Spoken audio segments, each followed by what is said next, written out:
Let's make chili oil.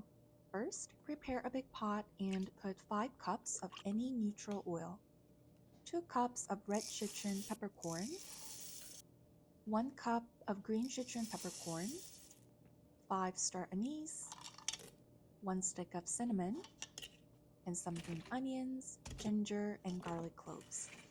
Mix it all up and bring to a boil over medium heat for 20 minutes until the ingredients look brown and crispy like this.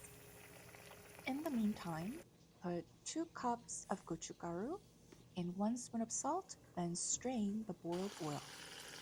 Stir and let it fry in the remaining heat of the oil for another 30 seconds, which would result in this beautiful red color.